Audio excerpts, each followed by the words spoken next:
Bienvenidos a Aprendiendo GTD. Un podcast sobre GTD, productividad y organización personal en el que os iremos contando lo que vamos aprendiendo. Yo soy Manolo. Yo soy Sergio.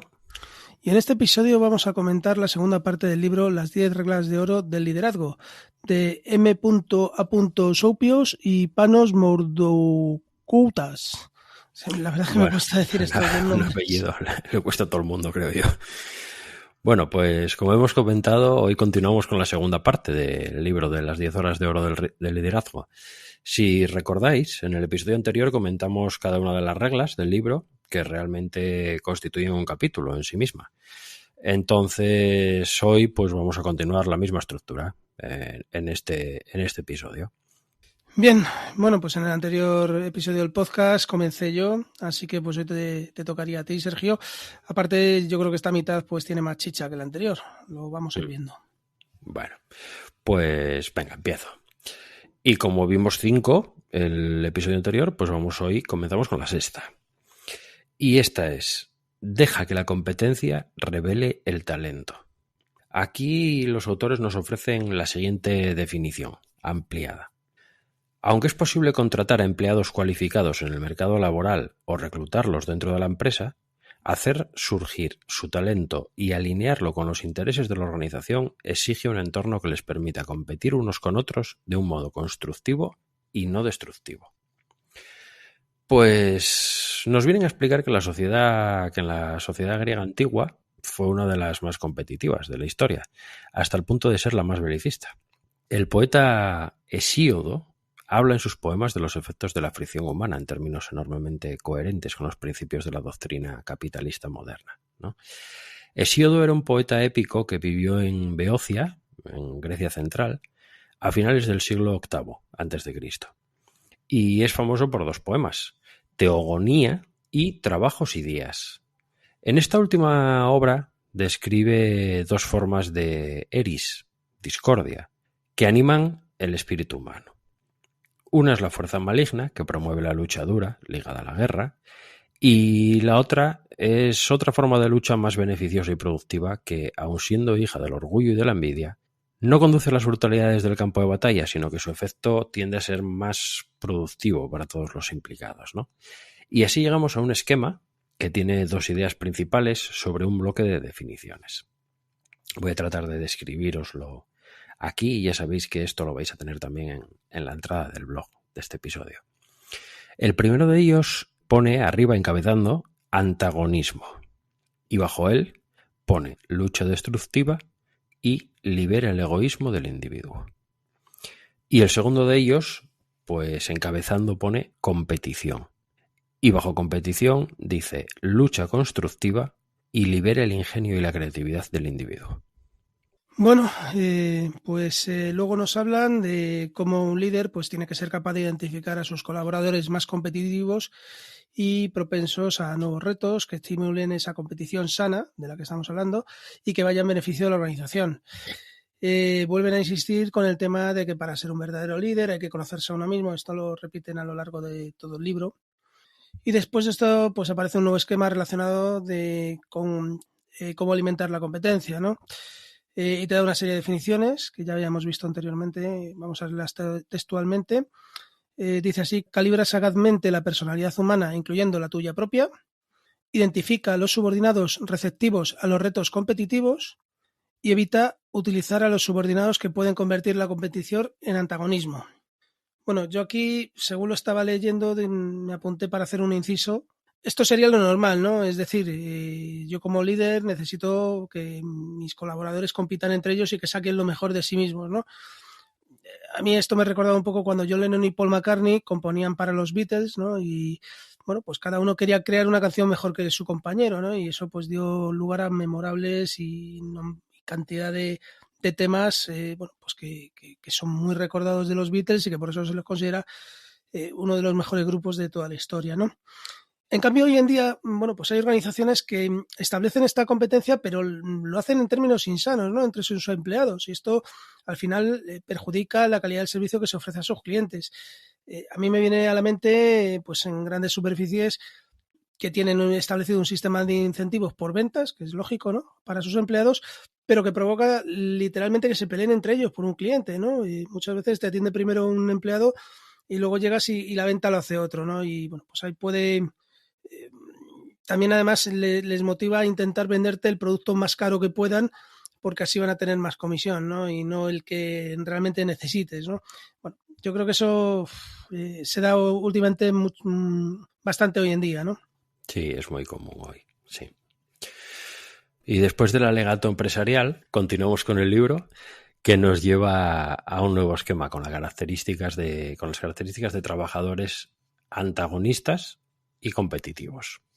Y aquí, en este esquema parecido al anterior que os comentaba, pues tenemos en el primero de ellos encabeza el trabajador antagonista y nos da una serie de puntos sobre el trabajador antagonista, que son entregado a la mera conformidad y mediocridad y impulso externo. Se contenta con cumplir los estándares de rendimiento de la compañía. Y en el segundo, pues encabeza el trabajador competitivo. Esto es lo que estábamos viendo sobre el antagonista versus el competitivo, ¿no? Y bajo el trabajador competitivo los puntos que tenemos dicen: entregado profundamente a la innovación y la excelencia y impulso interno. Se esfuerza en superar los estándares de rendimiento fijados por la compañía. El trabajador antagonista se conforma con hacer su trabajo y hay que empujarlo para que vaya más allá, mientras que el trabajador competitivo pues se motiva a sí mismo en la labor encomendada y trata de superarse constantemente, ¿no? Y con esto llegamos a las pautas de oro del liderazgo de esta regla, que son las siguientes. Como sucede en la sociedad en su conjunto, las corporaciones son propensas al antagonismo, la lucha destructiva, y la competición, lucha constructiva. Es tarea del líder encender el fuego de la competición y apagar el del antagonismo. Identifica a los subordinados que propugnan el espíritu de la competición. Busca siempre la excelencia y alienta la competición que favorece la causa de la organización. Y, por último, evita a los subordinados que se conforman con la mediocridad y tienden a enemistarse unos con los otros, amenazando con convertir la organización en un montón de feudos conflictivos y belicosos. Sobre esta regla, ¿qué opinas, Manolo? Bueno, yo creo que ya más o menos lo he comentado antes. A mí el tema de la competencia me parece algo imprescindible, ¿no? Sobre todo para que tengas una empresa de alto rendimiento, pero siempre que sea una competencia sana, ¿no? Y que al final pues sea para mejorar el producto, para mejorar el fin. Sí. Realmente pues como dicen aquí, ¿no?, el enemistar unos empleados con otros, etcétera, pienso que no conduce a ningún sitio, ¿no? Pero bueno, que también está en la naturaleza humana, ¿no? Es difícil pues no sentir envidia por el éxito de un compañero, etcétera, ¿no? Bueno, no sé cómo lo ves. Sí, es difícil. Lo que pasa es que, bueno, es justamente lo que comentabas. Yo creo que el ejemplo, por ejemplo, de las ventas era un ejemplo muy bueno. Y yo creo que si superas esa barrera y lo llevas a esos extremos, pues lo que ocurre es que se crea un ambiente de trabajo tóxico, ¿no? Y entonces, pues conviertes el sitio de trabajo en un lugar donde la gente realmente no quiere trabajar. Es decir, es muy diferente sentirte motivado, es muy diferente querer dar lo mejor de ti por superarte, incluso por superar a otros, pero siempre de una forma sana, que llegar ya pues a las triquiñuelas que ya todos conocemos, ¿no? Y que son en realidad lo que prima hoy en día, lamentablemente. Pero al final, como bien dice aquí, esto no es culpa. No tiene buena parte de culpa o gran parte de culpa la persona que está ahí, que al final se guía por lo que le ponen delante, sino la dirección, podríamos decir, ¿no? Que es quien motiva que todo esto ocurra de esta manera. Totalmente de acuerdo. Pues si quieres pasamos a la siguiente regla. Vamos. Sería la regla número 7 y dice así como vive de acuerdo a un código superior. Aquí los autores nos dan una definición ampliada que leo textualmente.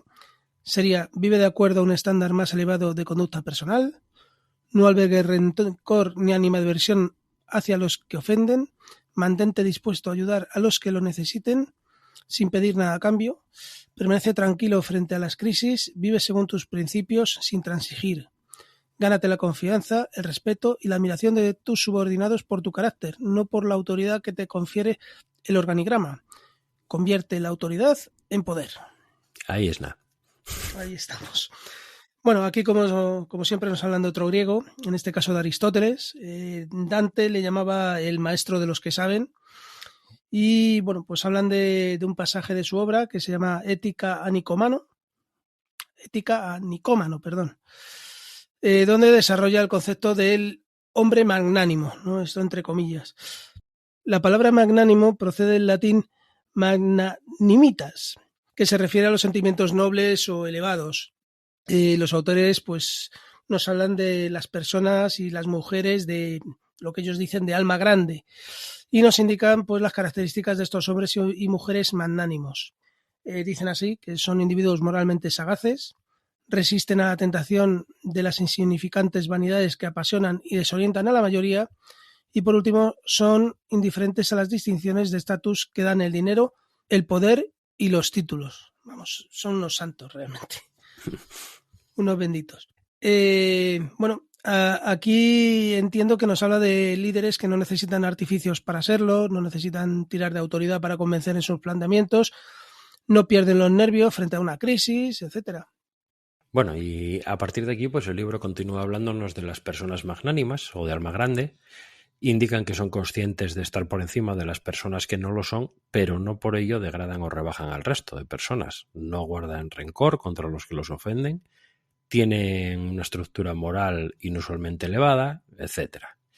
En resumen, las personas magnánimas, nos dicen los autores aquí, que viven de acuerdo a un código de vida más elevado que los distingue de la masa de la humanidad, mantienen la integridad personal y nunca transigen en sus valores morales. Bueno, todo sistema social grande y complejo pues tiene dos identidades. La primera es la organización formal, es decir, todas las estructuras y líneas de autoridad oficiales recogidas en el organigrama.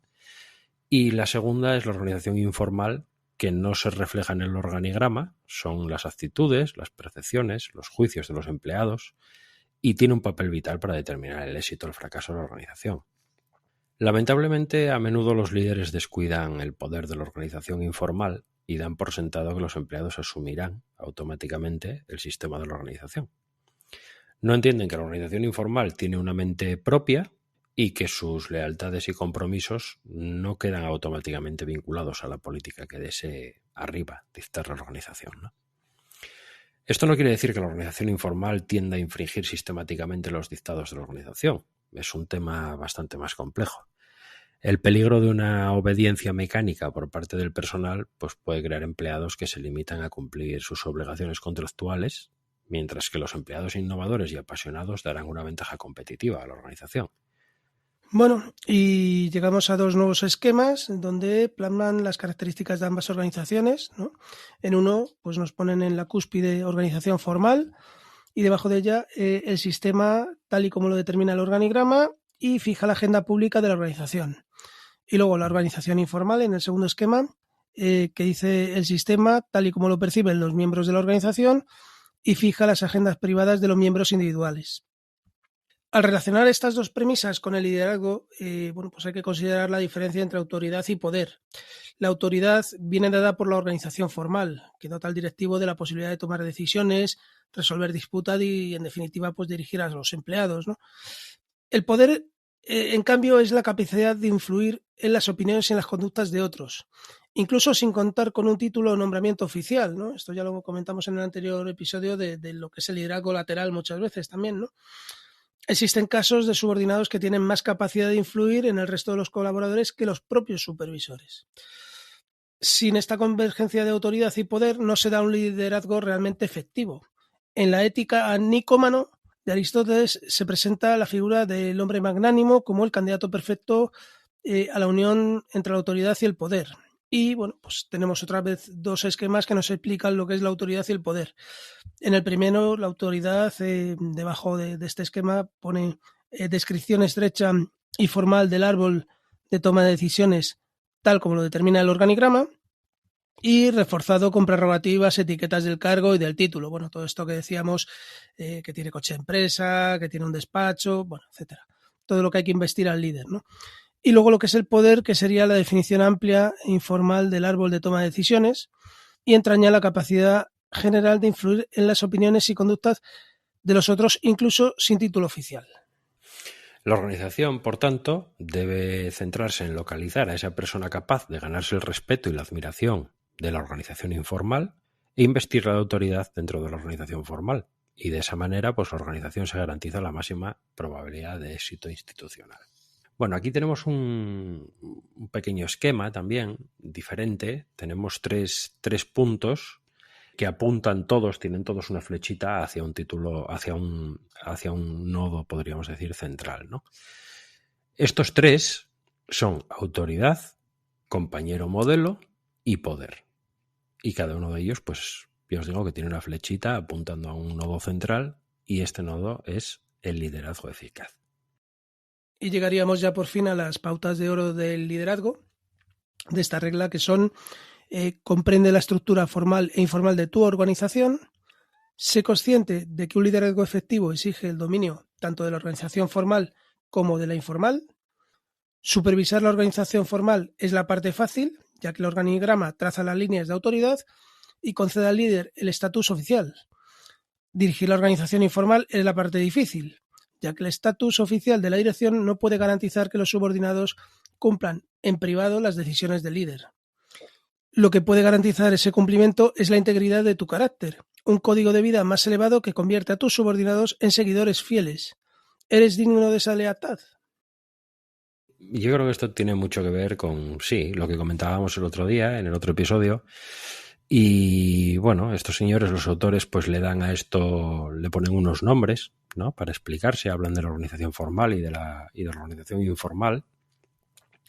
Pero al final estamos hablando, pues, básicamente de lo mismo que comentábamos el otro día, del líder versus jefe y cosas de estas, ¿no? Lo que es el poder que la propia organización te da para que mandes, vamos a decirlo así, y lo que es el liderazgo puramente dicho, con un poder que podríamos decir que te ganas, ¿no? Frente a tu estatus dentro de la empresa. ¿Tú cómo lo ves, Manolo? Sí, es exactamente lo que has dicho, ¿no?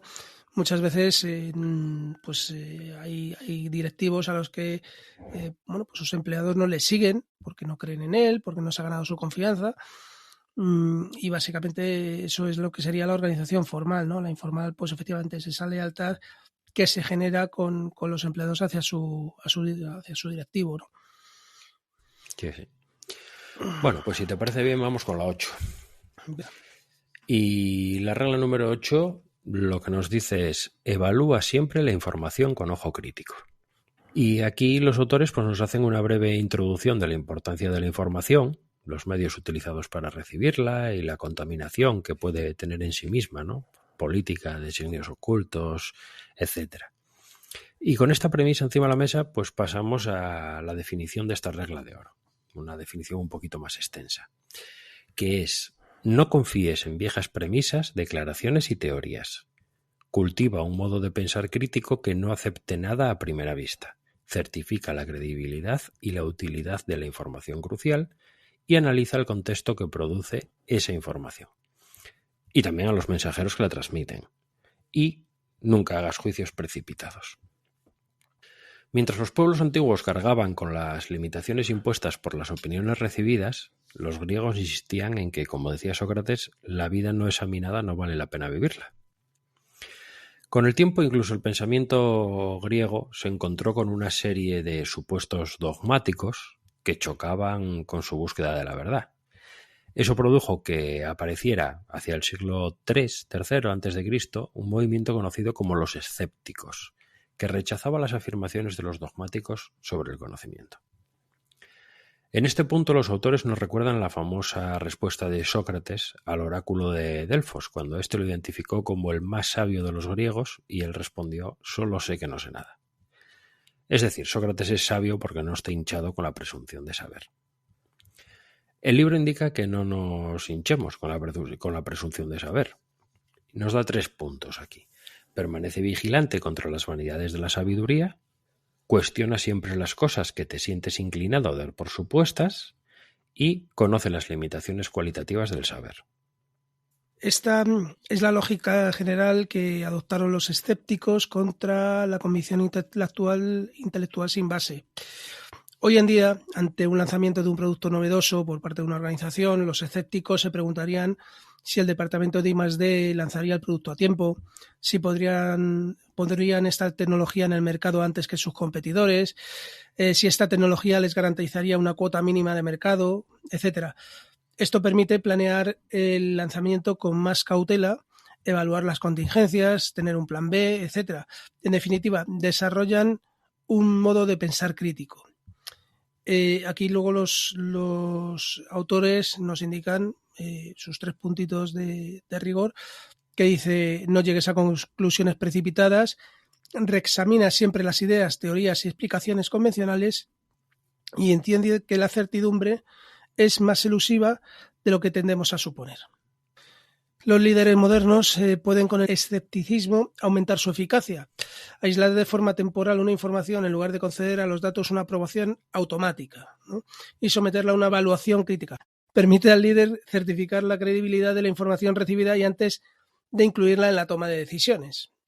A modo de ejemplo, el libro comenta la adquisición de Countrywide Financial por parte del Bank of America durante la crisis de las hipotecas subprime.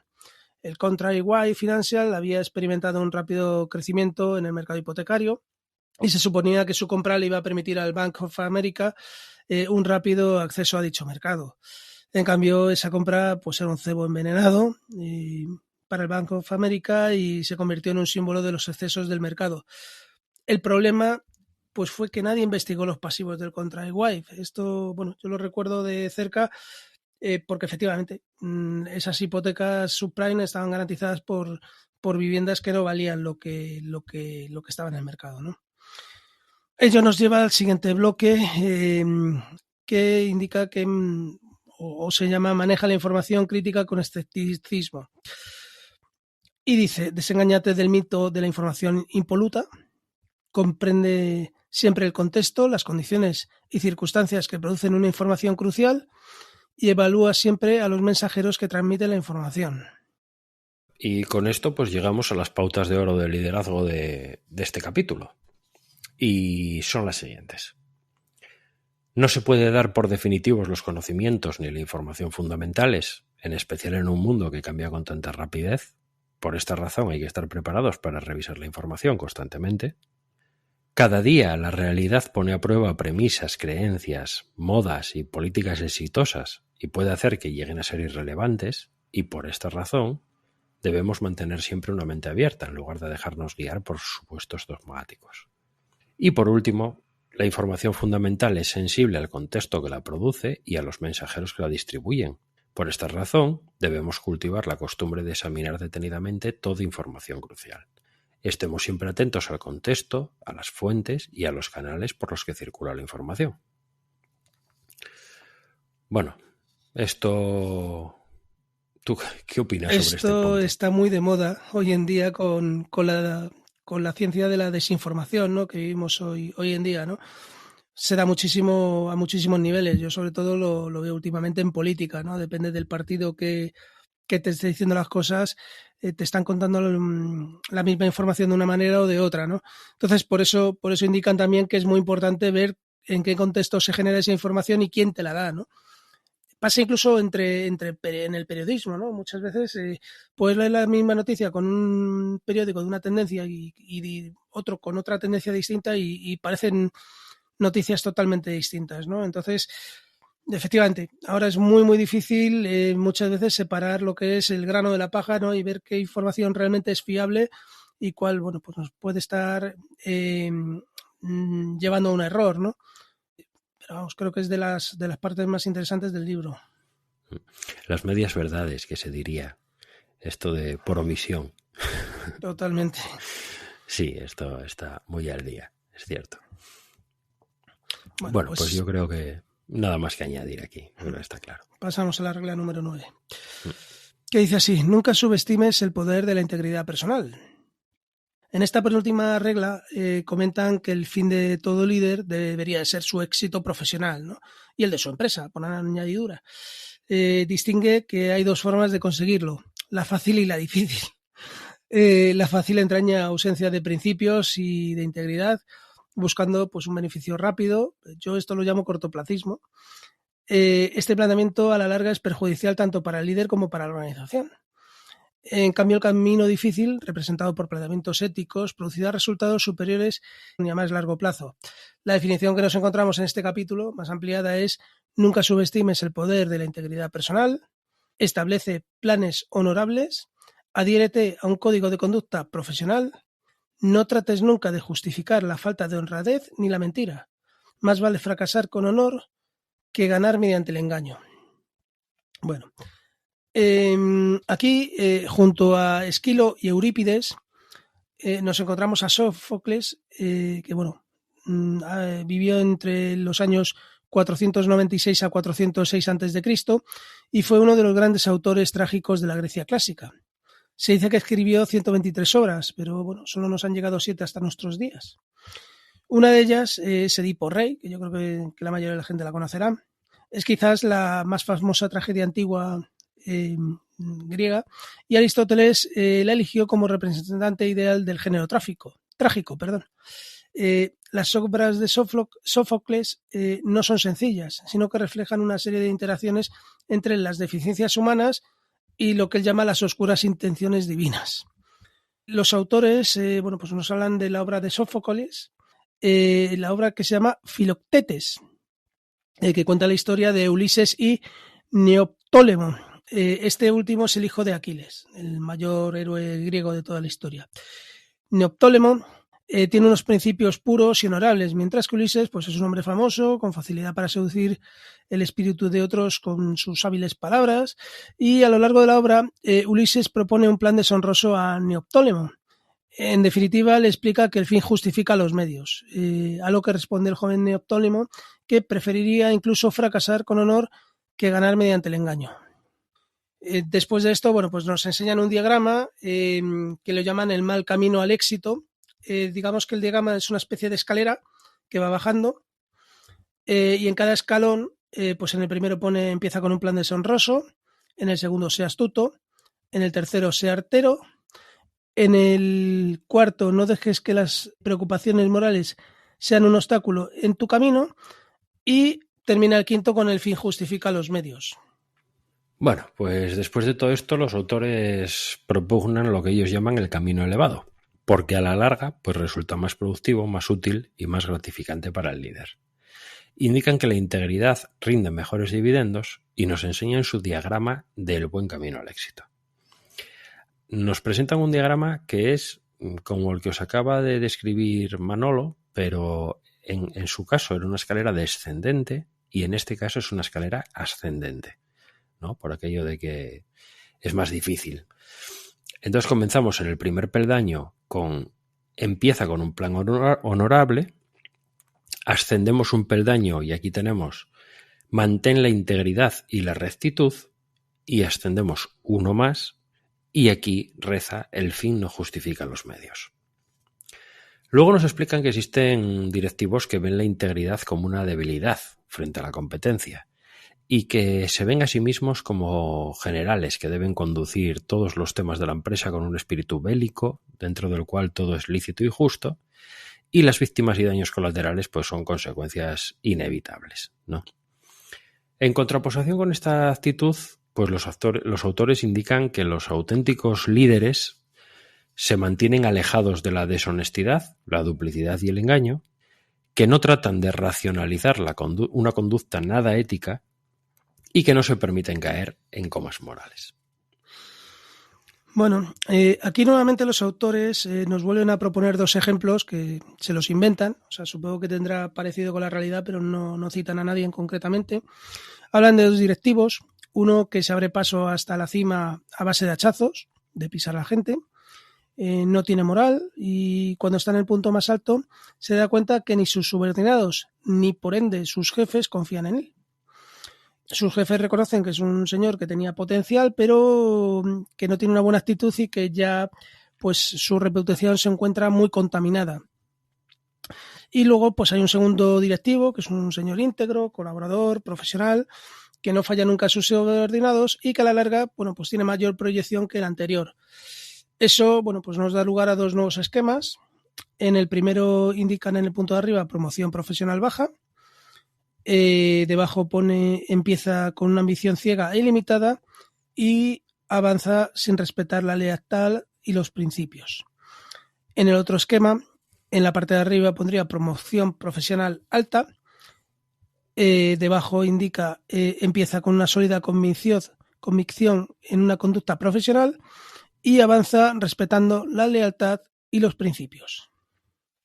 Los autores inciden nuevamente en los ejecutivos corporativos que tienden a creer que la lealtad a unos principios pues representa un obstáculo para los resultados, ¿no? En público seguramente promulgarán las virtudes de seguir el camino correcto, pero en su foro interno desechan las cuestiones éticas por ser un impedimento para llegar al éxito. Cuando la traición y la malicia se apoderan de la cultura de una organización, pues nos dicen los autores aquí que suceden tres cosas. Que la institución pierde la motivación y la lealtad de sus miembros, que se socava la confianza en el liderazgo y que el resultado es el infortunio para la organización y para los ejecutivos manipuladores. En resumen, que ningún líder debe menospreciar la sabiduría transmitida en la tragedia de Sófocles, a saber, la honradez, la veracidad y la integridad. Bueno, y llegamos a las pautas de oro del liderazgo de este capítulo. Y dicen así: lidera con honor, sinceridad e integridad, no con malicia, engaño y palabras arteras. La brújula moral no debe ser una conveniencia, sino un convencimiento profundo que guíe todos los aspectos de nuestra vida personal y profesional. Seguir un camino moral puede causar dolor a corto plazo, ya que al principio suele parecer que el fraude y el engaño vencen al honor y la integridad, pero ese camino puede aportar beneficios a largo plazo, ya que al final el honor y la integridad derrotan al fraude y al engaño. Prefiere fracasar con honor que ganar mediante el engaño. A mí esto me recordaba un poco al lado oscuro. El lado oscuro es un poquito más tentador. Parece que si no tienes integridad vas a llegar antes, pero luego al final oye, se tiene que imponer la luz y tienes que ser buen chico. Sí. Bueno, yo creo, en este punto estoy bastante de acuerdo con los autores. Yo creo que ahí se establece un nexo entre la transparencia o la honestidad con la debilidad. Y precisamente por esto pues ocurre lo que ocurre, porque yo creo que estos comportamientos que describen aquí pues son lamentablemente mucho más comunes de lo que deberían, ¿no? Es así, yo creo que hace falta un cambio de mindset muy importante para saber darse cuenta de que un comportamiento transparente, un comportamiento honesto, un comportamiento honorable pues no tiene tampoco por qué ser un síntoma de debilidad, ¿no? Yo creo que esto está mucho más extendido de lo que querríamos. ¿Tú cómo lo ves, Manolo? No, esto es lo que decía mi madre, que es pan para hoy y hambre para mañana, ¿no? Si tú al final como empresa o como directivo te dedicas a estafar a tus clientes o buscas un resultado rápido, pues sí, lo vas a tener, pero ¿cuántas veces vas a poder hacer eso con un cliente? Quiero decir, al final lo que necesitas es crear una organización que subsista en el futuro y que tus clientes y tus empleados, tus colaboradores sean fieles. Y eso no lo puedes hacer realmente con esa tendencia del camino fácil, de, bueno, pues voy pisando gente, voy metiendo hachazos y soy más duro que nadie, ¿no? Eso al final, bueno, pues tiene un plazo de caducidad. Sí, yo también lo creo. Pero bueno, lamentablemente ya sabemos que los atajos son la ruta más tomada casi siempre, ¿no? Sí. Pero bueno. Lamentablemente. Pasamos si quieres a la siguiente regla. Sí, pasamos a la siguiente. Vamos a por la 10. Y la 10 es: el carácter es el destino. Y en esta regla la definición es bastante breve y dice así: el carácter es el destino. El auténtico liderazgo empieza dentro de uno y no fuera. Después de esto nos hablan de Heráclito, que vivió entre el 535 y el 475 a.C., que es uno de los filósofos presocráticos más relevantes, ¿no? Heráclito se distinguió por sus ataques contra los considerados doctos y sabios y por sus frases crípticas y ambiguas. Algunas de ellas son: el camino hacia arriba y el camino hacia abajo es uno y es el mismo, o el trueno rige el universo. Bueno, crípticas sí que por lo menos esta segunda. Sí que lo son. En otro orden de cosas atacaba a poetas como Homero y Arquílogo, de los que llegó a decir que deberían ser apaleados y expulsados de los concursos poéticos. Posteriormente nos hablan sobre las corrientes griegas para explicar el universo y lo que lo une. El aire, como dijo Anaxímenes, el agua, como afirmaba Tales, etc. Heráclito, en cambio, opinaba que el torbellino y caos que percibimos del mundo son fruto del error humano. Y en su libro La naturaleza, Heráclito aborda temas científicos, políticos y metafísicos, y aunque el libro no ha llegado a nuestros días, Plutarco y Juan Escobedo certifican una de las frases más famosas de Heráclito: el carácter de un hombre es su destino. Y aquí llegamos a un cuadro descriptivo sobre el carácter. Es como otros que hemos visto anteriormente, tiene un encabezado y luego unos puntos debajo, ¿no? Entonces, el primer encabezado pone pasivo, y debajo dice: nuestros actos no tienen ningún efecto en nuestro destino y no podemos comprender nuestro sino. Y cuando hablamos de carácter activo en el encabezado, pues debajo dice: nuestros actos pueden moldear nuestro destino, el carácter es el destino. Bueno, aquí yo creo que hablan un poquito de la predestinación, ¿no? Esta perspectiva ofrece una interpretación bastante sombría de la condición humana. ¿Cuántas veces hemos oído decir lo que tenga que ser será, nadie tiene la culpa, fue el destino, etcétera? Obviamente, pues bueno, hay fuerzas que se escapan a nuestro control, pero en muchas ocasiones tenemos una incidencia directa en la catástrofe. Un alpinista que sube una montaña en invierno con nieve y con hielo extremos, bueno, pues se arriesga a que una luz lo sepulte.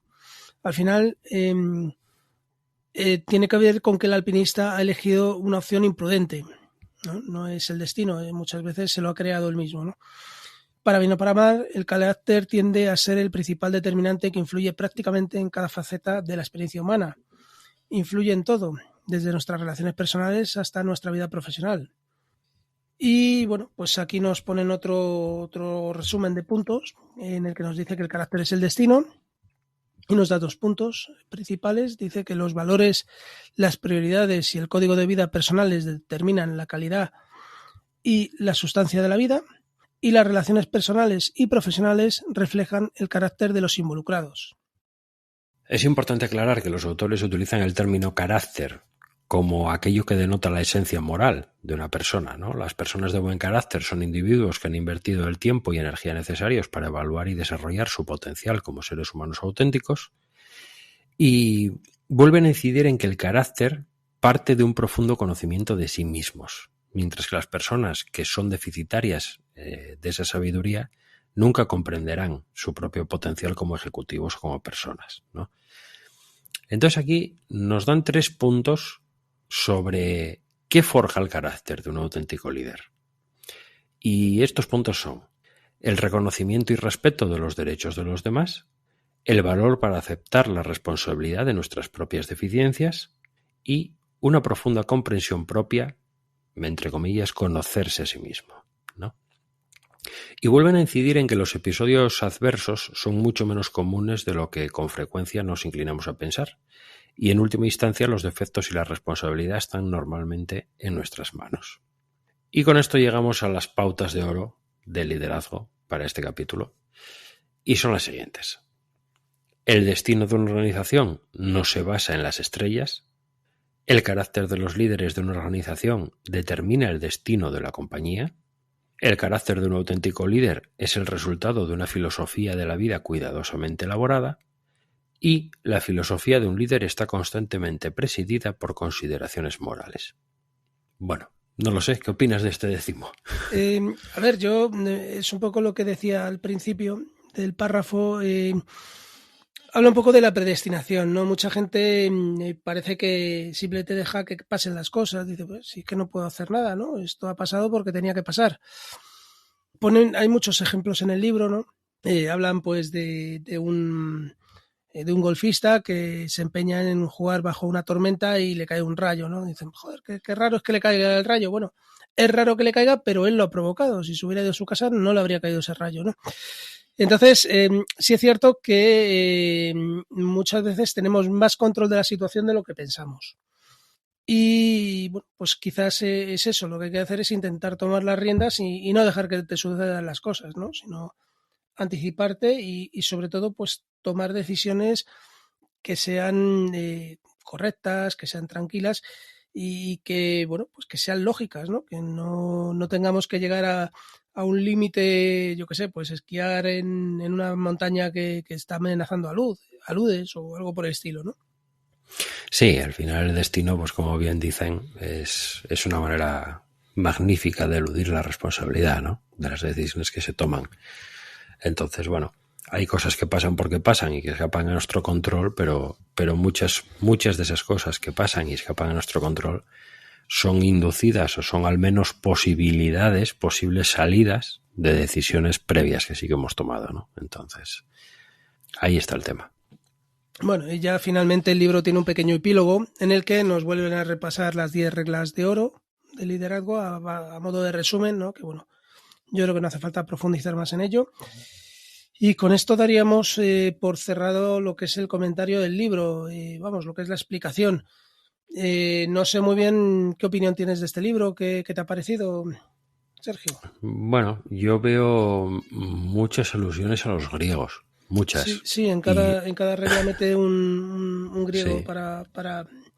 Pero bueno, que realmente aunque sea un tema de clásico, está muy de moda. Sí, totalmente. Yo por eso, ya lo decía en el episodio anterior, que tenía un enfoque muy clásico el libro, pero sin embargo trataba temas que están muy presentes hoy en día, ¿no? Y que todos los puntos que citan aquí, yo estoy totalmente de acuerdo con ellos.